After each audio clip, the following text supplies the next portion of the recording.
आज इस वीडियो में हम तीन अलग अलग कहानियां देखेंगे जो एक से बढ़कर एक है। तीनों ही कहानियां स्टूडेंट्स और यूनिवर्सिटी से जुड़ी हुई हैं। इसीलिए इस फिल्म का नाम भी हॉन्टेड यूनिवर्सिटी सेकंड सेमेस्टर है। पहली कहानी का नाम है द फाइनल ईयर्स चेयर्स, जिसकी शुरुआत में हम एक यूनिवर्सिटी को देखते हैं जहाँ पर स्टूडेंट्स अपना फाइनल ईयर का आखिरी दिन सेलिब्रेट करने आए थे। अब उनकी यूनिवर्सिटी किसी हॉन्टेड भूतिया जगह से कम नहीं थी, क्योंकि हर साल फाइनल ईयर के दिन किसी न किसी स्टूडेंट की मौत हो जाती है और ये बात हर किसी को पता है। हकीकत ये है कि इस यूनिवर्सिटी में एक भूत रहता है जो फाइनल ईयर के दिन ही नजर आया करता था, और जो स्टूडेंट भी उस भूत को देखता उसकी मौत हो जाया करती थी। अब यहाँ हम एक लड़के टाई को देखते हैं जिसके पास ये खूबी थी कि वो अगर कहीं भूत वगैरह होता था ये उसे देख सकती थी। टाई की बचपन की एक दोस्त भी थी, दोनों एक दूसरे के काफी करीब थी। वो लड़की काफी अच्छी और मासूम थी, इसलिए टाई उसका बहुत ख्याल रखती थी। अब जब ये दोस्त एक जगह से गुजर रहे थे तो टाई की दोस्त को अजीब सा महसूस हुआ। वो एक दरवाजे के पास आकर रुक गई, जिसकी खिड़की के उस तरफ वो भूत की परछाई को देखती है। अब इससे पहले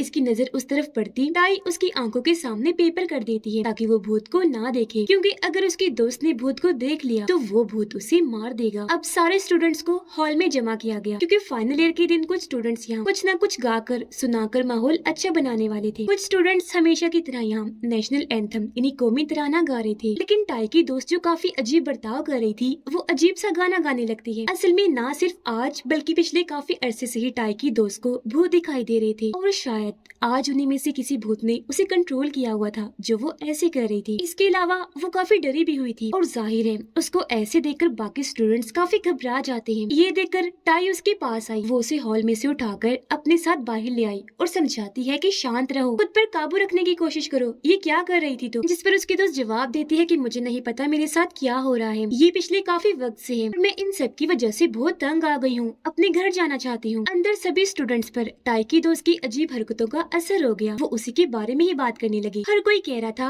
कि वो इस तरह का बर्ताव इसलिए कर रही है क्योंकि उसे वो भूत दिखाई दे रहा है और आज वो भूत उसे मार देगा। ये बातें सुनकर टाई को बहुत बुरा लगा और सबकी सोच वो गलत साबित करना चाहती थी, इसीलिए अपनी दोस्त को और समझाकर वापस सबके बीच ले आती है। अब उन्हीं में से एक स्टूडेंट टाई की दोस्त से पूछता है कि भाई हुआ क्या है तुम्हें, तुम क्यों ऐसी हरकतें कर रही हो। जो सुनकर वो सब कुछ सच बताने लगी कि मेरे साथ पिछले काफी वक्त से अजीब हो रहा है, मुझे भूत दिखाई दे रहे हैं, मैं घर जाना चाहती हूँ। जो कहकर वो रोने लगी। टाई ने जब उसे समझाकर चुप करवाया तो वो दोबारा डर गई, क्योंकि तभी उसे अपने सामने एक और लड़के का भूत दिखाई दिया जो बेहद डरावना लग रहा था, और वो गुस्से में उसकी दोस्त को कुछ न कुछ कहे जा रहा था। उसकी आंखें अजीब थीं, चेहरे का रंग भी बदल गया था। उसे देखकर तो वो इतना डर गई कि जोर से रोते हुए चिल्लाने लगी, बार बार घर जाने की जिद करने लगती है। जो सुनकर एक स्टूडेंट कहने लगा कि हमें तुम्हारी बातों पर यकीन नहीं कि तुम सच बोल रही हो या नहीं। अगर तुम्हारे अलावा यहाँ किसी और स्टूडेंट को भी भूत दिखाई दिया तो हम समझ जाएंगे कि तुम सच बोल रही हो और तभी तुम्हें घर जाने दिया जाएगा। पर क्योंकि और किसी स्टूडेंट को भूत दिखाई नहीं दे रहा था तो वो भी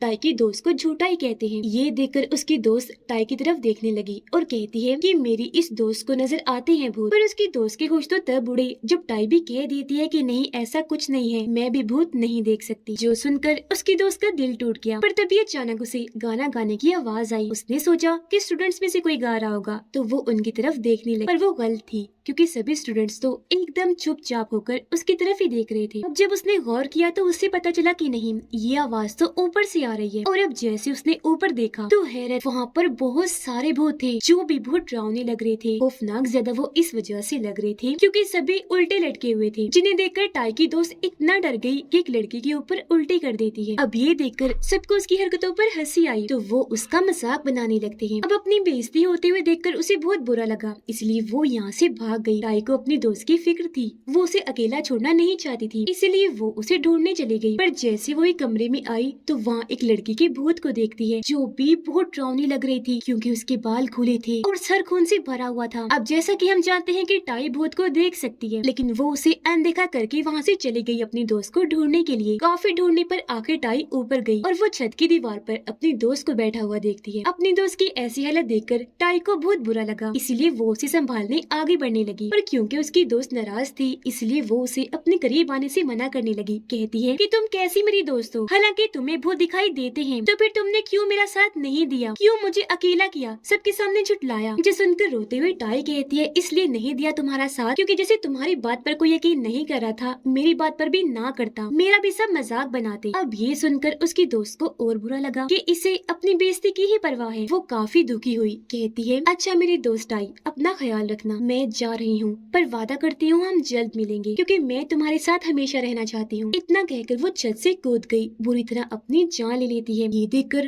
टाई रोती ही रह गई कि ये पलक झपकते ही क्या हो गया। वो नीचे अपनी दोस्त की लाश की हालत को देखकर बहुत दुखी हो जाती है। अपनी बचपन की दोस्त को खोकर वो पूरी तरह से टूट गई। उसे पछतावा होता है कि मैंने अपनी दोस्त का साथ क्यों नहीं दिया। अगर मैं ऐसा ना करती तो वो भी इतना बड़ा कदम ना उठाती। मेरी एक छोटी सी गलती ने उसे अपनी जान लेने पर मजबूर कर दिया। पर हमने देखा कि टाई जब वहाँ खड़ी रो रही थी तो उसकी दोस्त दोबारा उसके पास आ जाती है और उसकी हालत देखकर हम यहाँ समझ गए कि ये उसकी आत्मा है। जिसके बाद वक्त काफी तेजी से गुजरता गया। टाई अपनी ग्रेजुएशन पूरी कर लेती है, पर हमने देखा कि वो हमेशा बहुत खुश रहने लगी है क्योंकि उसकी दोस्त की आत्मा हमेशा उसके साथ जो रहती है और ये सारा काम मिलजुल के करती है। और इसी के साथ ये पहली कहानी इधर ही खत्म हो जाती है। दूसरी कहानी का नाम है द सी बेड, जिसकी शुरुआत में हम एक मेडिकल स्टूडेंट को देखते हैं जिसका नाम टैन होता है, जो अपनी यूनिवर्सिटी के हॉस्पिटल के एक कमरे में अपने रूममेट के साथ रहता है। क्योंकि वो इस यूनिवर्सिटी में नया नया आया था, इसीलिए यहाँ की खबरें देख रहा था। उसकी नजर एक खबर पर पड़ी जो उसे जरूरी लग रही थी, तो वो अब उसे देखने लगता है। उसने सुना कि इस यूनिवर्सिटी का एक स्टूडेंट अपनी ग्रेजुएशन पूरी होने से पहले ही मर गया। उसकी मौत अपने बेड पर हुई थी। डरा देने वाली बात ये कि वो अब भूत बन चुका है जो हर साल अपने बेड पर सोने के लिए आता है। जो सुनकर टैन काफी डर गया क्योंकि उस स्टूडेंट का बेड नंबर सी था और अब यहाँ टैन का बेड नंबर भी सी ही है। फिर वो अपनी दोस्त से मिला। दोनों एक दूसरे को पसंद करती थी, इसीलिए काफी अच्छा वक्त गुजारते हैं। अगले दिन टैन यूनिवर्सिटी में गया और क्योंकि अब वो यहाँ का मेंबर बनकर डॉक्टर बनने की ट्रेनिंग लेगा, तो यहाँ सबसे पहले सारे स्टूडेंट से कसम ली जाती है जिसमें वो ये वादा करते हैं कि जब हम डॉक्टर बनेंगे तो हमेशा अपने मरीजों का ख्याल रखेंगे, तब तक जब तक हम इस फील्ड में हैं। फिर जब टैन वापस अपने कमरे में आया तो देखता है कि उसका रूममेट अपने घर जा रहा है, जिससे टैन काफी घबरा गया क्योंकि आज रात उसे अकेले ही अपने कमरे में सोना पड़ेगा। अब टैन को एक ऐसी बीमारी थी जिसकी वजह से उसे हर कुछ देर के बाद दौरे पड़ा करते थे, जिसकी वजह से उसे लगता है कि शायद मैं एक अच्छा डॉक्टर नहीं बन पाऊंगा। अब जब वो अपने कमरे में था तो उसे फिर से दौरा पड़ जाता है। वो खुद को काफी संभालने की कोशिश करता है और तब उसे काफी देर लगती है खुद को नॉर्मल करने में। अब तभी दरवाजे पर दस्तक हुई। टैन ने जब चेक किया तो वहाँ उसकी दोस्त थी जो उसके साथ वक्त गुजारने आई थी। ये दोनों काफी बातें भी करते हैं और मिलकर पढ़ाई भी करते हैं क्योंकि उसकी दोस्त टैन की पढ़ाई में मदद करती है। आज भी वो उसे पढ़ा ही रही थी, पर उसका ध्यान पढ़ाई में ना होकर कहीं और ही था। वो ख्यालों में खोया हुआ था। उसकी दोस्त के पूछने पर वो उल्टा उस पर ही भड़कने लगा,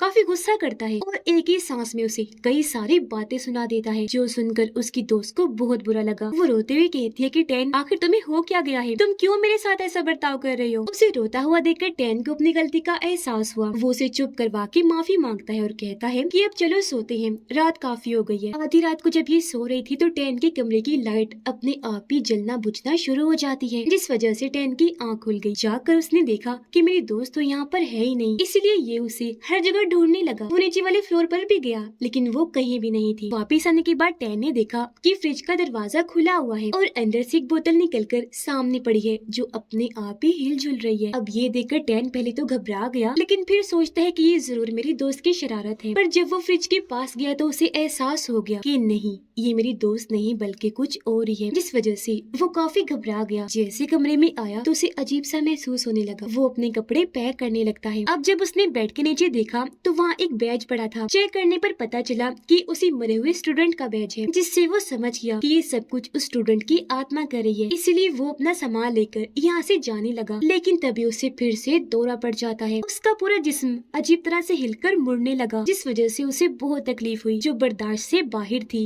इसीलिए वो वहीं गिरकर बेहोश हो जाता है। उसे जब होश आई तो वो खुद को अपने बेड पर पाता है जहाँ उस स्टूडेंट का भूत भी आ गया था जो बेहद डरावना था। उसका जिस्म अजीबोगरीब था, बाजू भी टूटकर मुड़ी हुई थी, ठीक से उसे चला भी नहीं जा रहा था, चेहरा भी खौफनाक था और बहुत बदसूरत लग रहा था। स्टूडेंट की आत्मा अपना बैज लेती है क्योंकि ये उसे बहुत प्यारा था, लेकिन उसने देखा कि ये बैज तो खराब हो गया है जो भागते हुए टैन ने कर दिया था, जिस वजह से स्टूडेंट की आत्मा को गुस्सा आ गया और वो टैन पर हमला कर देता है, जिससे वो नीचे गिर गया और अब आत्मा दोबारा उसकी तरफ बढ़ने लगी उसे जान से मारने के लिए। यहाँ हमने देखा कि टैन का जिस्म पूरी तरह से पैरालाइज हो चुका है, यानी वो अपना जिस्म हिला नहीं पा रहा था। उसने फिर भी जैसे तैसे अपनी दोस्त को कॉल लगाया क्योंकि मोबाइल उसके पास था, लेकिन उसने भी कॉल नहीं उठाई। अब आत्मा क्योंकि आगे बढ़ रही थी तो टैन घसीटता हुआ आगे जाने लगा और अब वो उसके बहुत करीब आ गया था, लेकिन टैन फिर भी उसे दूर जाते हुए बाहर जाने वाले रास्ते की तरफ आ जाता है। वो जैसे सीढ़ियों के पास गया कि तभी आत्मा वहाँ आकर उसका गला पकड़ लेती है और उसे जान से मारने की कोशिश करने लगा। यहाँ टैन को अपनी मौत साफ दिखाई दे रही थी। इन आखिरी पलों में वो अपनी यहाँ उठाई कसम को याद करता है। उसने सोचा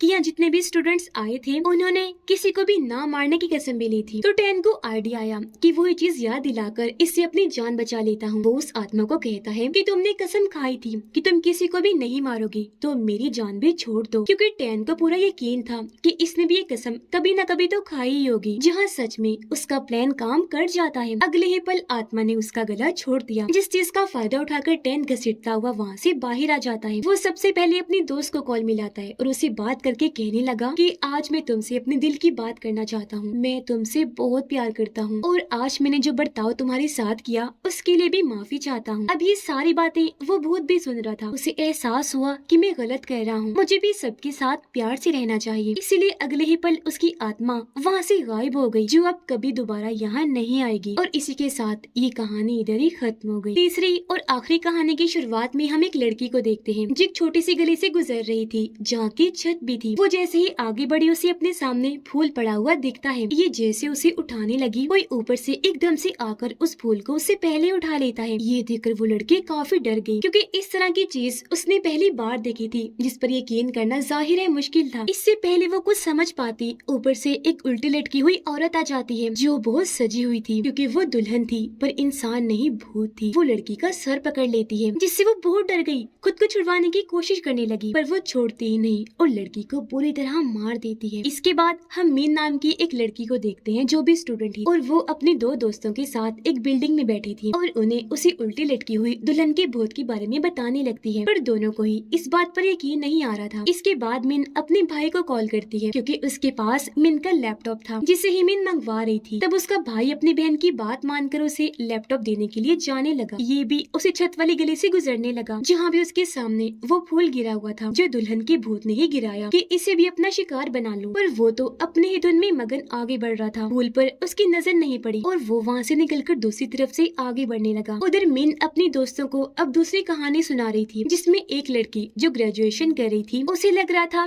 कि मैं क्योंकि पढ़ाई में कमजोर हूँ तो ग्रेजुएशन पूरी नहीं कर पाऊंगी, फेल हो जाऊंगी। इसीलिए उसने अपनी ग्रेजुएशन पूरी होने से एक दिन पहले छत से कूदकर अपनी जान ले ली। और बस उस हादसे के बाद हर साल अजीब होने लगा। एक स्टूडेंट की ग्रेजुएशन पूरी होने से एक दिन पहले मौत हो जाती है और उन सबकी मौतों के पीछे उस लड़की के भूत का ही हाथ है, यानी उस स्टूडेंट का जो खुद को कमजोर समझती थी। उधर मिन का भाई मिन के पास आने के लिए गलती से एक खाली पड़ी बिल्डिंग में चला जाता है, जहाँ तभी वो एक पिल्स यानी दवाई की गोलियों वाली बोतल से टकरा जाता है। वो ये पिल्स वाली बोतल लेकर यहाँ से जा ही रहा था कि तभी उसे किसी की आहट महसूस हुई। उसने जब देखा तो एक दरवाजा खुल गया था, जिसके पीछे से एक औरत का हाथ निकलकर बाहर आया और वो मिन के भाई के सामने अपना हाथ कर देती है, क्योंकि ये पिल्स उसकी थी जो वो लुटाने का कह रही थी। असल में ये औरत भी भूत ही थी। अगर कोई इंसान इस पिल्स की बोतल को छू लेता था तो वो तब तक उसका पीछा नहीं छोड़ती थी जब तक अपनी पिल्स की बोतल वापस नहीं ले लेती। अब मिन के भाई को जरा अंदाजा नहीं था कि ये औरत भूत है। वो पिल्स उसे देने लगा, जहाँ तभी अचानक उसके सामने एक लड़की का भूत आ जाता है जो बहुत अजीब लग रही थी, और ये भूत और किसी का नहीं बल्कि उसी ग्रेजुएशन वाली लड़की का था। अब उसकी हालत देखकर मिन का भाई फैसला करता है कि मैं पिल्स इसे दे देता हूँ, पर पता नहीं कैसे उससे वो पिल्स गुम हो गई थी। ठीक इसी वक्त मिन का उसके पास मैसेज आया जो कहती है कि तुम गलत बिल्डिंग में आ गए हो, मैं वहाँ नहीं हूँ और जल्दी से वहाँ से निकलो, क्योंकि मिन जानती थी कि वो जहाँ घुस गया है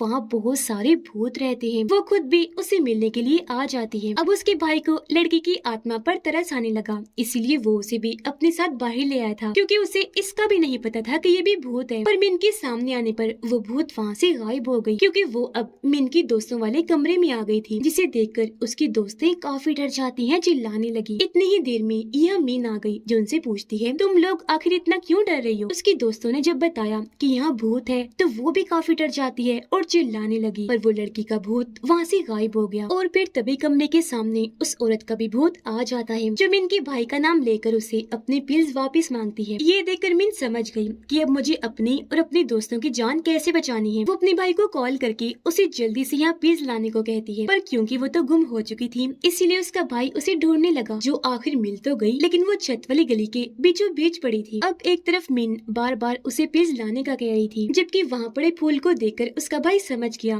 कि इस गली में भी कोई भूत रहता है, पर वो फिर भी जैसी तैसे आगे बढ़ा उन पिल्स को उठाने के लिए, लेकिन तभी दुल्हन का उल्टा लटका हुआ भूत अचानक उसके सामने आ गया, जिसे देखकर वो काफी डर गया, लेकिन फिर नॉर्मल होने के बाद आगे बढ़ा ताकि पिल्स ले सके। पर वो भूत उसके बालों को पकड़ लेती है क्योंकि उसके लंबे लंबे नोकदार नाखून थे, जो देखने से लग रहा था कि वो अब इसे यहाँ से पिल्स लेकर जाने ही नहीं देगी। पर उसके भाई को पता था कि मुझे अपनी बहन को बचाना है, जिसके लिए मुझे कुछ ना कुछ तो करना पड़ेगा। वो खुद को छुड़वाकर किसी तरह अपनी बाइक लेकर आता है और सर पर उसने हेलमेट पहन लिया था ताकि जब मैं यहाँ से गुजरने लगूं और दुल्हन का भूत मेरा सर पकड़ने लगे तो उसके हाथ में हेलमेट आ जाए, तब तक मैं यहाँ से पिल्स लेकर चला जाऊंगा। वो अब हेलमेट पहनकर अपनी बाइक पर बैठकर तेजी से आगे बढ़ने लगा, जहाँ एक बार फिर दुल्हन का भूत उसे पकड़ने आया, लेकिन उसकी सोच के मुताबिक वो सिर्फ उसका हेलमेट ही पकड़ पाती है, जिस चीज का फायदा उठाकर मीन का भाई उन पिल्स को लेकर यहाँ से निकल गया। वो फौरन आकर पिल्स को औरत के भूत की तरफ फेंकता है, जिसे लेकर अब वो आखिर यहाँ से गायब हो गई। ये उसे जाता हुआ देखकर खुश हो ही रहे थे कि तभी अचानक यहाँ ग्रेजुएशन वाला भूत आकर उन पर हमला कर देता है। अब इस भूत से कैसे निपटा जाए, इसके लिए मीन का भाई फिर अपना दिमाग लगाता है। वो उसे कहता है, मुबारक हो, आपकी ग्रेजुएशन आज पूरी हो गई है। जो कहकर मीन का भाई उसे कहता है कि चलो मैं आपकी तस्वीर बनाता हूँ, क्योंकि आपके पीछे बहुत सारे स्टूडेंट्स खड़े हैं। वो उसे अपनी बातों में उलझाने की बस कोशिश करता है, पर यहाँ सच में उसका प्लान कामयाब हो गया। लड़की के भूत को लगने लगा कि हाँ सच में आज मेरी ग्रेजुएशन पूरी हो गई है, और अब वो खुशी खुशी